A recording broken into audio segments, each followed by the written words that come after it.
ایک تفسیر میں بھی عرض کیا، بعض لوگوں کو ایسا لگتا ہے کہ رمضان میں لوڈ شیڈنگ ہوتی ہوگی، کچھ خزانہ خدا میں بچت کے لیے لوگوں کو بھوکا اور پیاسا رکھا جاتا ہے، کچھ رزق بچا لیا جائے۔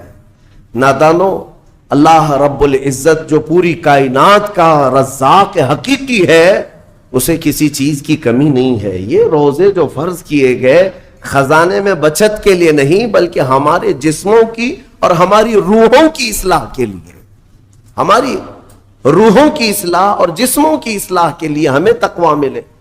میں آپ کو بتاتا ہوں، ایک سوال میں آپ سے پوچھتا ہوں، آج رمضان میں یہ بہت ضروری ہے، کیونکہ رمضان ہونے کے بعد بھی سب کو پتا ہے کہ چاند دکھتے ہی اللہ شیطانوں کو قید کر لیتا ہے، یہ سب کو پتا ہے۔ حدیث پاک میں بھی سرکش جنات اور شیطان دونوں قید ہو جاتے ہیں، ان کو قید کر دیا جاتا ہے، جب تک چاند نہیں دکھے گا یہ نہیں آئیں گے۔ لیکن جو 11 مہینے ہم بلیم ڈالتے تھے شیطان پر کہ ہم سے برائیاں ہو گئی، گناہ ہو گئی، کیوں؟ ارے شیطان ایسا کرا دیا، شیطان ویسا کرا دیا۔ اب رمضان میں کون کرا رہا ہے؟ شیطان تو ہے نہیں، پھر فجر میں سوتا کیوں ہے؟ بغیر نماز پڑھے ٹانگ پھیلائے ویسی نماز قضا کر رہے۔ کون سا شیطان تمہیں سلایا؟ ابھی تو شیطان ہے نہیں۔ ابھی بھی بہت سارے لوگ چوری کا کھانا نہیں چھوڑتے، بہت سارے لوگ جھوٹ، دغا، غیبت یہ رمضان میں بھی نہیں چھوڑتے۔ تو یہ ان کو کون سا شیطان کروا رہا ہے؟ کون سا شیطان یہ برائیاں کرواتا ہے؟ اس کے جواب کے لیے ایک چیز سمجھنا ضروری ہے۔ یہ بات تو مشہور ہے کہ ساری برائیاں شیطان کرواتا ہے، ابلیس کرواتا ہے نا؟ لیکن آپ کو وہ واقعہ معلوم ہے جب آدم علیہ السلام کو اللہ تعالیٰ نے پیدا کیا اور سارے فرشتوں سے کہا کہ سجدہ کرو، کل ہی کی تفسیر میں نے عرض کیا، اس میں ابلیس بھی تھا۔ ابلیس بھی اس وقت بہکا ہوا نہیں تھا، گمراہ نہیں تھا، وہ اچھا تھا۔ ابلیس تو بہت عبادت کرنے والا تھا اللہ تعالیٰ کی، تو اس نے اللہ کے حکم کو ٹال کر آدم کو سجدہ نہیں کیا، غرور میں کھڑا رہا، نافرمانی کیا۔ تو اب میں یہ سوال کرتا ہوں کہ ہر ایک کو گمراہ کرنے والا شیطان ہے، تو شیطان کو کس نے گمراہ کیا تھا؟ اس کو کس نے روکا سجدہ مت کرنا آدم کو؟ کوئی ہے بہکانے والا؟ ارے وہ تو پہلا ابلیس ہے، اس سے پہلے تو کوئی ابلیس تھا ہی نہیں، اس سے پہلے تو کوئی شیطان تھا ہی نہیں۔ شیطان کو کس نے روکا کہ تو بڑا ہے، تو بلند ذات والا ہے، آدم مٹی سے بنا ہے؟ یہ خیال کس نے ڈالا؟ کون سا شیطان تھا اس سے پہلے؟ یہی بات سمجھنے کی ہے۔ محدثین نے مفسرین نے فرمایا، ابلیس کو جس چیز نے سجدہ کرنے سے روکا وہ نفس امارہ ہے، وہ نفس ہے جو آج بھی تمہارے ساتھ ہے۔ ہاں، شیطان تو قید ہو جاتا ہے رمضان کے شروع ہوتے ہی، لیکن نفس تو ساتھ میں رہتا ہے۔ اب پتا چلا کہ رمضان میں جو کچھ بھی غلطیاں یا کوتاہیاں یا گناہ کچھ لوگوں سے سرزد ہوتے ہیں تو یہ نفس کے پجاری ہیں، نفس ان کے ساتھ ہے، یہ نفس کی غلامی میں آ گئے اور نفس کے شکار ہو گئے۔ اسی لیے قرآن میں اللہ تعالیٰ نے اپنے رسول سے بھی یہ فرمایا، اَرَأَيْتَ مَنِ اتَّخَذَ إِلَٰهَهُ هَوَاهُ أَفَأَنْتَ تَكُونُ عَلَيْهِ وَكِيلًا۔ اے رسول، کیا آپ نہیں دیکھتے کچھ لوگ ایسے ہیں جنہوں نے اپنے نفسانی خواہشات کو اپنا خدا بنا لیا ہے، اپنی خواہشات کو اپنا خدا بنا لیا ہے۔ اے رسول، کیا آپ ایسوں کی سفارش کریں گے، ایسے لوگوں کی وکالت کریں گے؟ یعنی رب تبارک و تعالیٰ نے فرمایا کچھ لوگ وہ ہیں جو اپنی خواہشات کی پوجا میں ہیں۔ کیا مطلب خواہشات کی پوجا؟ کیا مطلب ہے اپنے خواہشات کے پیچھے چلنا؟ مطلب یہی ہے کہ جو دل میں آیا اس بندے نے یہ سوچ لیا اسے کرنا ہی ہے مجھے، یہ خواہشات کے پیچھے چل رہا ہے۔ ہاں، تمہیں آرام کی فکر ہوئی، تم نے خدا کے فرمان کو ٹال دیا لیکن اپنی نفس کی سن لیا۔ اللہ تبارک و تعالیٰ کا حکم کچھ اور ہے لیکن تمہاری طبیعت کچھ اور چاہ رہی ہے۔ رب تبارک و تعالیٰ کا حکم تھا صبح صبح تمہیں اپنے گھر بلا رہا تھا، لیکن تم نے اس کی نہیں سنی، اپنے من کی سنی، اپنے نفس کی.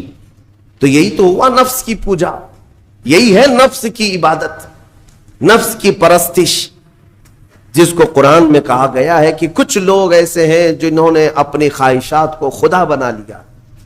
یہ نفس امارہ جس کے بھی اوپر حاوی ہو جاتا ہے، اچھے اچھوں کو یہ ان کا تقوی بھسم کر دیتا ہے، ایمان سے بھی دور کر جاتا ہے. اس لیے میرے عزیزوں، میں جو عرض کرنے جا رہا ہوں وہ یہ ہے کہ ہمارے لیے زندگی میں سب سے بڑا چیلنج اپنے نفس امارہ سے لڑنا. آپ کو پتا ہے رسول پاک صلی اللہ تعالی علیہ وسلم ایک جہاد سے جب واپس مدینے تشریف لا رہے تھے، وہ جہاد بہت سخت تھا، صحابہ زخمی تھے، بہت گھماسان کی لڑائی ہوئی تھی، لیکن جب واپس مدینے آ رہے تھے تو میرے آقا نے ایک جملہ فرمایا تھا، رجعنا من الجہاد الاصغر الى الجہاد الاکبر. اے میرے صحابہ، ہم چھوٹے جہاد سے بڑے جہاد کی طرف جا رہے ہیں. صحابہ نے پوچھا اس سے بڑا جہاد اب کون سا ہے یا رسول اللہ؟ میرے آقا صلی اللہ علیہ وسلم فرماتے ہیں، اے میرے صحابہ، اپنے نفس سے لڑنا اب یہ بڑا جہاد ہے، نفس سے لڑنا بڑا جہاد ہے. میرے عزیزوں، یہ خواہشات کو ہی ختم کرنا ہو، اس نفس کو اگر کنٹرول میں لانا ہو تو کیا کرو؟ نفس امارہ سب کے پاس ہے.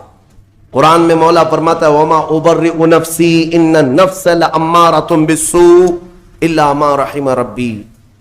کوئی اپنے نفس سے بچ نہیں پائے گا سوائے وہ شخص جس پر میرا رب رحم فرمائے. اللہ کا رحم جس پر ہو گیا وہ اپنے نفس سے بچ جائے گا. میں آپ کو ایک دعا بتاتا ہوں. حضور پاک صلی اللہ علیہ وسلم اگر دعا کرتے تھے تو اس سے آپ کو اندازہ ہو جائے گا کہ یہ کتنی امپورٹنٹ چیز میں آپ کے سامنے کہہ جا رہا ہوں. کون سی؟